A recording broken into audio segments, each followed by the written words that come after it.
Hello students, कैसे हैं आप लोग?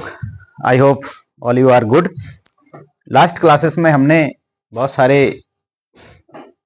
ऐसे टॉपिक पढ़े जो कुछ नीट स्टूडेंट्स के लिए पुराने थे, 11th-12th के स्टूडेंट्स के लिए न्यू थे।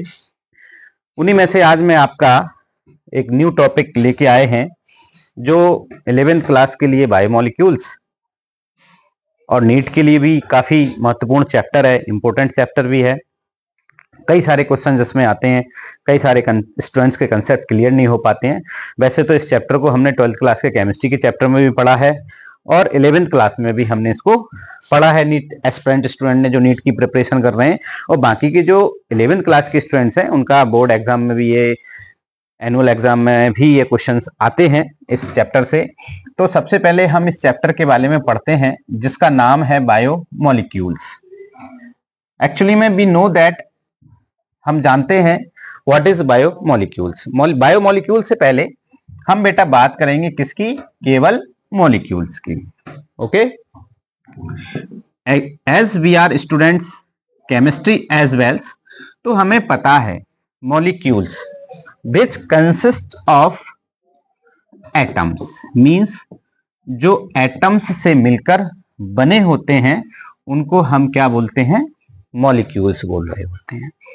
अब चूंकि we are study in biomolecules, तो बायो मॉलिक्यूल्स की हम सिंपल में अगर डेफिनेशन की बातें करें या उसको डिस्क्राइब करें, those molecules which having life और important for living organisms known as bio molecules.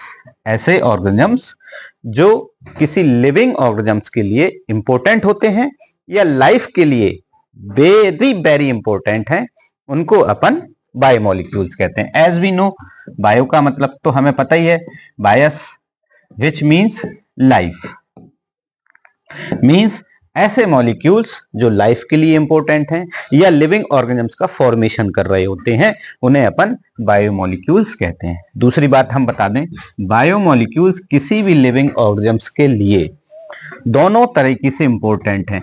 एक तो उसका स्ट्रक्चरल की बात करें अपन तो स्ट्रक्चरल के लिए, और दूसरी बात करें हम फंक्शन के लिए।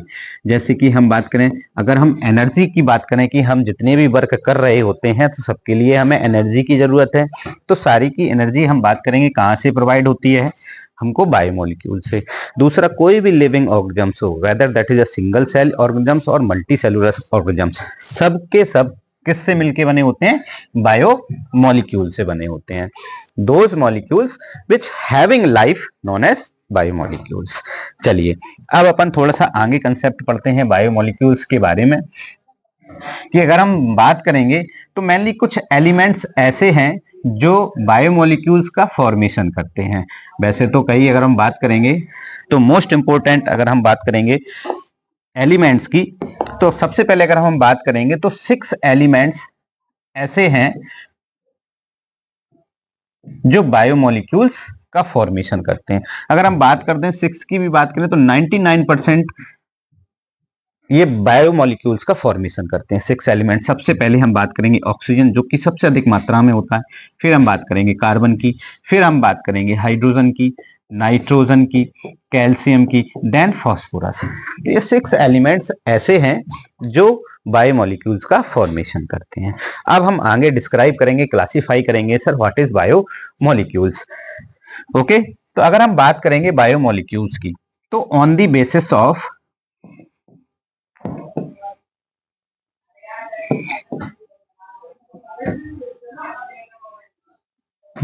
Of chemical nature. ओके बच्चों, अगर हम बात करें कि बायोमोलिक्यूल्स को क्लासिफाई करें तो केमिकल नेचर के बेसिस पर biomolecules is of 2 types. First is inorganic molecules and second is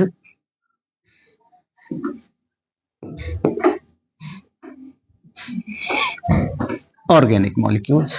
okay बच्चों, inorganic as we studied in chemistry which consist of carbon molecules known as organic molecules which does not have carbon molecules known as inorganic molecules. Means ऐसे molecules जिनमें carbon molecules नहीं होते हैं, carbon atom नहीं होता है, उन्हें inorganic कहते हैं, और जिनमें कार्बन एटम होता है उनमें ऑर्गेनिक मॉलिक्यूल्स बोलते हैं. जैसे कि एग्जांपल में बात करें, अगर अपन H2O की बात करें, मिनरल्स की बात करें, तो ये सारे के सारे हमारे क्या हैं, इनऑर्गेनिक मॉलिक्यूल्स हैं. अगर हम ऑर्गेनिक की बात करें तो हमारे जैसे कि लाइक कार्बोहाइड्रेट्स की बात करें तो ऑर्गेनिक मॉलिक्यूल्स है. हम प्रोटीन की बात करें तो क्या है, ये ऑर्गेनिक मॉलिक्यूल्स हैं. हम लिपिड्स की बात करें तो क्या है, ये ऑर्गेनिक मॉलिक्यूल्स हैं. ओके बच्चों, नेक्स्ट में हम बात करेंगे classification of biomolecules on the basis of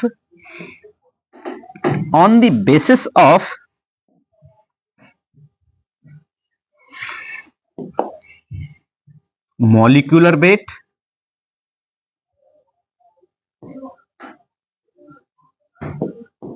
and other properties.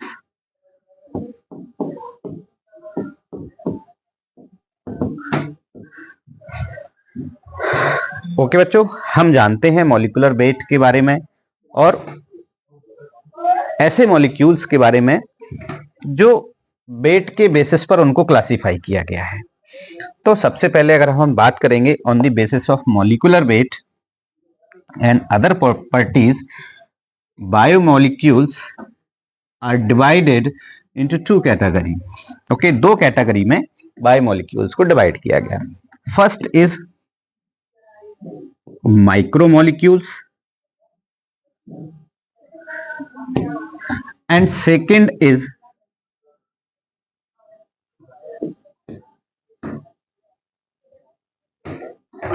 macromolecules. Okay, micro and macro means which are very small, macro which are larger than small molecules. means की बात करें micro molecules की, अगर हम बात करें तो ऐसे मॉलिक्यूल्स जो स्मॉल होते हैं साइज में, छोटे होते हैं साइज में, मॉलिक्यूलर वेट भी उनका कम होता है. मैक्रो मॉलिक्यूल्स की बात करें, साइज में थोड़े से लार्ज होते हैं और उनका मॉलिक्यूलर वेट भी ज्यादा होता है. जैसे अगर अपन मॉलिक्यूलर वेट की अगर अपन बात करें तो माइक्रो मॉलिक्यूल जो हैं उनका मॉलिक्यूलर वेट जो अगर अपन बात करें कितना होता है, less than 800 Dalton. Means micro molecules का मॉलिक्यूलर वेट 800 से कम है.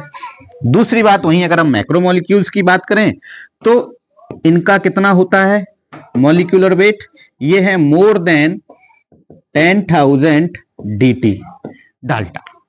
मैक्रो मॉलिक्यूल्स माइक्रो मॉलिक्यूल्स की तुलना में कहीं ज्यादा लार्ज होते हैं. हमें ये मॉलिक्यूलर वेट से ही पता चल रहा है. अगर अपन साइज की बात करें तो साइज में बात करें तो ये लार्ज होते हैं. यहां पर अगर अपन की बात करें तो ये कैसे होते हैं, स्मॉल होते हैं. ओके बच्चों, दूसरी अगर अपन बात करें अदर प्रॉपर्टीज देखें, पहले हमने इनकी प्रॉपर्टीज मॉलिक्यूलर वेट देख लिया, हमने साइज देख लिया. अगर अपन माइक्रो मॉलिक्यूल्स का देखें तो माइक्रो मॉलिक्यूल्स का हम अदर प्रॉपर्टीज देखें, यूनिट की बात करें, अगर अपन किसकी यूनिट की बात करें तो जितने भी माइक्रो मॉलिक्यूल्स हैं वो सब कैसे होते हैं, मोनोमर्स, मतलब उनमें सिंगल यूनिट होती हैं. और मैक्रो मॉलिक्यूल्स की बात करें तो मैक्रो मॉलिक्यूल्स हमेशा क्या होते हैं, पॉलीमर्स होते हैं. अब पॉलीमर्स किसके होते हैं, मोनोमर्स के. मींस मोनोमर यूनिट जब आपस में कंबाइन होती हैं किसी भी बॉन्ड के द्वारा, चाहे वो डाइपेप्टाइड बॉन्ड हो, चाहे वो फॉस्फोरिक बॉन्ड हो, तो उसके द्वारा जब ये कंबाइन होते हैं आपस में तब किसका फॉर्मेशन होता है, पॉलीमर यूनिट्स का फॉर्मेशन होता है. भेंदी मोर देन 10 यूनिट्स और 100 यूनिट्स भी कह सकते हैं अपन कि जब 100 यूनिट या मोर देन 10 यूनिट्स आपस में कंबाइन होती हैं तो पॉलीमर का फॉर्मेशन होता है. ठीक है. दूसरी बात, यूनिट के बाद अगर अपन बात करें किसकी, एग्जाम्पल की अगर अपन बात करें कि मोनोमर का एग्जाम्पल क्या है सर और पॉलीमर के एग्जाम्पल क्या है, तो हम बात करते हैं मोनोमर का एग्जाम्पल या माइक्रोमोलिक्यूल्स या इसके बात करें तो जितने भी मोनोसैकेराइड्स हैं वो सब क्या है हमारे माइक्रोमोलिक्यूल्स हैं। दूसरा अगर अपन बात करें जितने भी अमीनो एसिड हैं हमारे वो क्या है, सब हमारे माइक्रोमोलिक्यूल्स हैं। दूसरा अगर अपन बात करें किसकी, न्यूक्लियोटाइड की बात करें हम, तो न्यूक्लियोटाइड्स भी क्या है हमारे माइक्रोमोलिक्यूल्स हैं। अब हम मैक्रोमोलिक्यूल्स की बात करें तो यही मोनोसैकेराइड्स जब आपस में कंबाइन होते हैं और लार्ज मॉलिक्यूल्स बनाते हैं तो उसको अपन क्या बोलते हैं, पॉलीसैकेराइड। क्या बोलते हैं बच्चों, पॉलीसैकेराइड्स। मतलब पॉलीसैकेराइड जितने भी हैं वो सब पॉलीमर हैं किसके, मोनोसैकेराइड्स के। ऐसे ही जब अमीनो एसिड्स आपस में कंबाइन होते हैं तो क्या बनाते हैं, वो प्रोटीन्स बनाते हैं। क्या बनाते हैं, प्रोटीन्स बनाएंगे। ठीक है बच्चा। ऐसे ही न्यूक्लियोटाइड्स जब आपस में मिलेंगे तो क्या बनाते हैं, न्यूक्लिक एसिड बनेगा। क्या बनेगा बच्चा, न्यूक्लिक एसिड्स बनेंगे। न्यूक्लिक एसिड्स लाइक डीएनए और आरएनए का फॉर्मेशन होगा। ठीक है।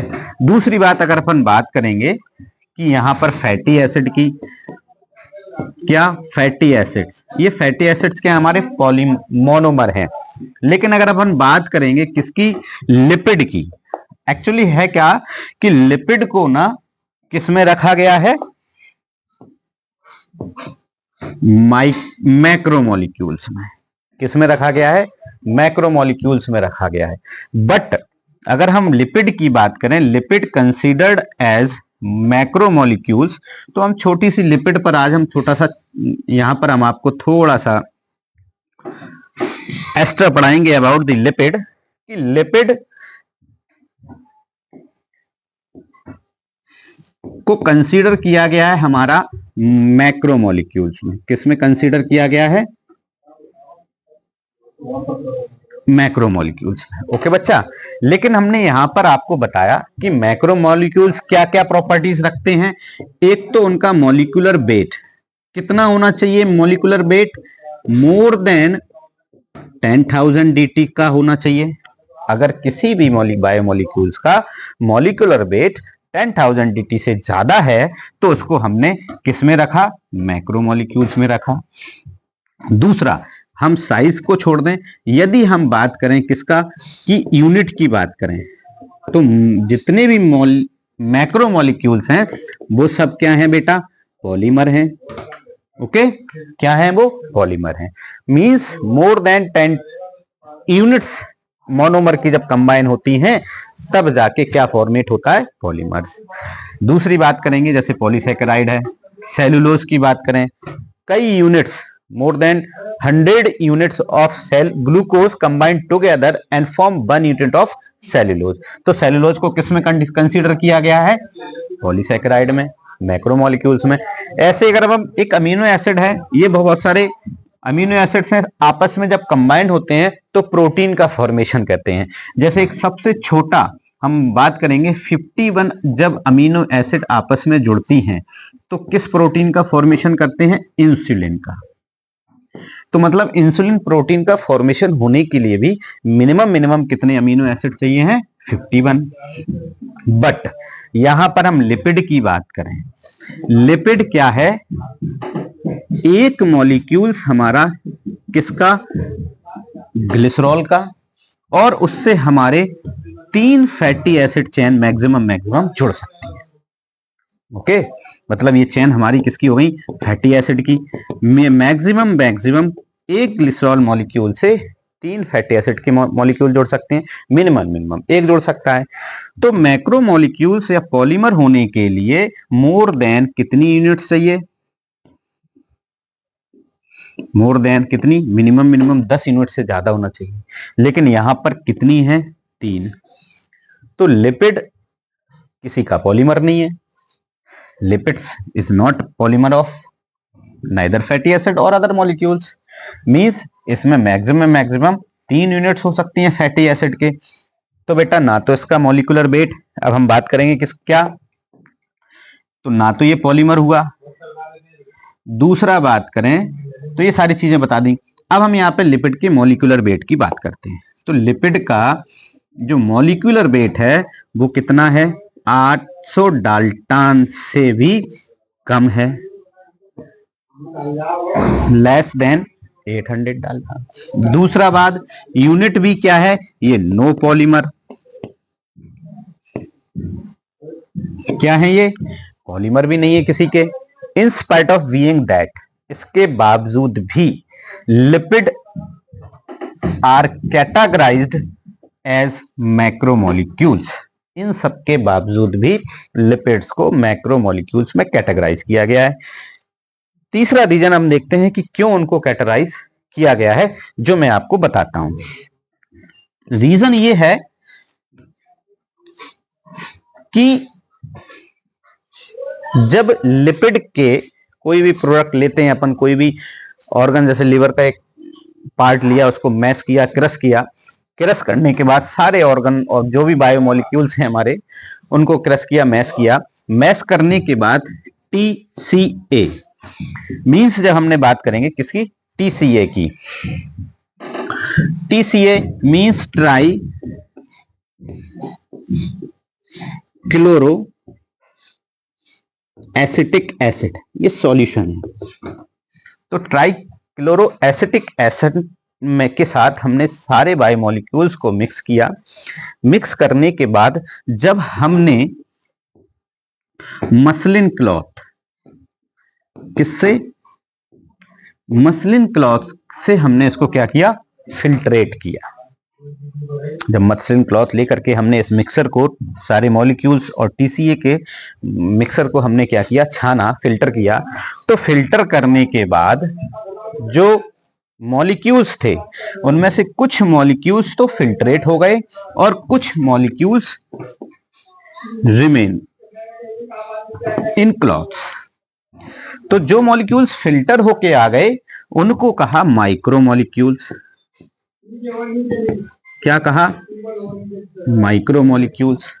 कुछ मॉलिक्यूल्स जो मॉलिक्यूल्स फिल्ट्रेट होकर के नहीं आए, मसलिन क्लॉथ में ही रह गए, उनको बताया उन्होंने मैक्रोमोलिक्यूल्स। तो फिल्ट्रेट में हमारा पॉलीसेकेराइड भी था जो फिल्टर होके नहीं आ पाया, फिल्टर नहीं हो पाया। प्रोटीन्स थे, न्यूक्लिक एसिड थे, और उनके साथ साथ क्या था? Lipid. Because of this reason lipids are considered as macromolecules. Otherwise, lipids are not polymer of something. Molecular weight of lipid is less than 800 Dalton. बल्कि क्या होना चाहिए? मैक्रोमोलिक्यूल्स के लिए 10,000 डाल्टन से भी ज्यादा मोलिकुलर वेट होना चाहिए, और वो किसी ना किसी के पॉलीमर होना चाहिए। ठीक है बेटा, चलो तीसरा कैटेगराइज अगर हम बात करेंगे, अब हम बायोमोलिक्यूल्स को अगर अपन थोड़ा सा क्लासिफाई करते हैं, तो बायोमोलिक्यूल्स क्लासिफाई करने के बाद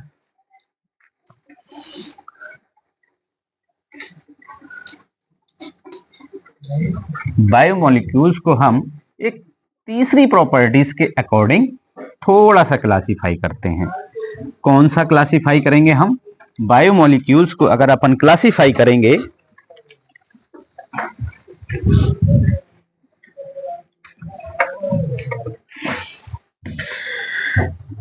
तो हम on the basis of essential and non essential molecules, तो एसेंशियल और नॉन एसेंशियल के बेसिस पर बायोमोलिक्यूल्स को हम क्लासिफाई करेंगे। फर्स्ट, प्राइमरी मेटाबोलाइट्स एंड दूसरा हम बात करेंगे सेकेंडरी मेटाबोलाइट।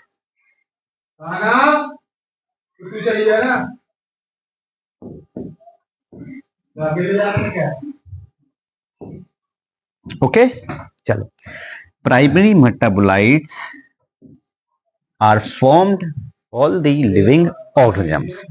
ह्यूमन भी उसका फॉर्मेशन करते हैं, प्लांट्स भी फॉर्मेशन करते हैं, सारे के सारे जितने भी सेल्स के अंदर बायोमोलिक्यूल्स हैं considered as primary metabolites, like carbohydrate, proteins, lipid, enzymes all are known as primary metabolites. But secondary metabolites की हम बात करें, secondary metabolites derived from primary metabolites. कहां से बनती हैं? प्राइमरी मेटाबोलाइट से बात करेंगे। But secondary metabolite, all air organisms can not produce the secondary metabolites. Only few organisms such as bacteria, fungi and plants. These organisms can produce secondary metabolites. What is secondary metabolites? Bacteria. Bacteria से हम क्या produce करते हैं? Antibiotics. हम लोग antibiotics नहीं बना पाते हैं, तो एंटीबायोटिक्स हमें कहाँ से मिलते हैं? बैक्टीरिया से मिलते हैं। फंजाई से भी, एस्पराजिलस है, एब्स्ट्रैक्ट मोल्ड है, जैसे पेंसिलियम क्राइसोडियम का नाम सुना होगा हमने, तो abstract mould is a type of fungi, तो वहां से भी हमें एंटीबायोटिक मिला था। दूसरा, प्लांट्स की बात करेंगे अपन कि प्लांट्स क्या प्रोड्यूस करते हैं। प्लांट्स क्या प्रोड्यूस करते हैं बच्चों? प्लांट्स प्रोड्यूस करते हैं waxes, okay, terpenes oil, terpene oils, eucalyptus, जिससे मोर प्रोड्यूसर ऑफ टर्पीन्स। तो ये सेकेंडरी मेटाबोलाइट्स हैं, हम लोगों के लिए बिल्कुल रिक्वायर्ड हैं, but we can not produce secondary metabolite. तो हमने ये बायोमोलिक्यूल्स के बारे में पढ़ा बच्चों कि बायोमोलिक्यूल्स क्या होते हैं? विच हैविंग लाइफ, ऐसे मॉलिक्यूल जो किसी भी ऑर्गेनिजम्स का फॉर्मेशन करते हैं। अगर हम अपनी बॉडी की बात करें तो हमारी बॉडी भी कंसिस्ट ऑफ बायोमोलिक्यूल्स। दूसरा, हमारी बॉडी के अंदर जितने भी फंक्शंस हो रहे हैं सारे के सारे डिपेंड किस पर हैं? बायोमोलिक्यूल्स पर। अगर हम ये सारे बायोमोलिक्यूल्स, जैसे कि जितने भी हम न्यूट्रिएंट्स लेते हैं, सब किससे मिलके बने होते हैं? बायोमोलिक्यूल से। तो न्यूट्रिशन नहीं लेंगे तो एनर्जी नहीं मिलेगी, एनर्जी नहीं मिलेगी तो we can not work, simple सा, ठीक है। तो आज हमने पूरा पढ़ा कि व्हाट इज बायोमोलिक्यूल्स, क्लासिफिकेशन कितने भागों में और उनको कैसे किस किस बेसिस पर उनको क्लासिफाई किया, यह भी पढ़ा। अब हम मेनली बात करेंगे, यदि हम बात करें किसकी? बायोमोलिक्यूल्स की। तो बायोमोलिक्यूल्स अगर अपन पढ़ें तो मेनली हमें बायोमोलिक्यूल्स जिसको हमारे सिलेबस में कंसीडर किया गया है उन टॉपिक्स को हमें पढ़ना है। सबसे पहले हम जानेंगे व्हाट इज कार्बोहाइड्रेट्स। इसमें हमें दोनों पढ़ेंगे, मोनोसैकेराइड्स के बारे में पढ़ना है और पॉलीसैकेराइड्स के बारे में पढ़ना है।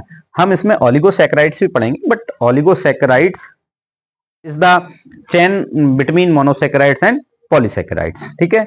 दूसरा हम बात करेंगे प्रोटीन्स, पूरा स्ट्रक्चर पढ़ेंगे, प्रोटीन्स होते क्या हैं, why protein is known as structural unit, इनको स्ट्रक्चरल यूनिट क्यों कहते हैं वो पढ़ेंगे। दूसरा हम लिपिड के बारे में पढ़ेंगे, लिपिड्स क्या हैं। फिर हम किसका? न्यूक्लिक एसिड्स के बारे में पढ़ेंगे। और लास्ट में फाइनली हम पढ़ेंगे एंजाइम्स। मोस्ट, वैसे तो सभी इंपॉर्टेंट हैं, but enzymes are most important biomolecules because of these molecules any biochemical reaction cannot be completed, okay। तो इन 5 मॉलिक्यूल्स को हमें डिटेल में पढ़ना है, जो कि हम आपकी नेक्स्ट क्लास में आपको बताएंगे।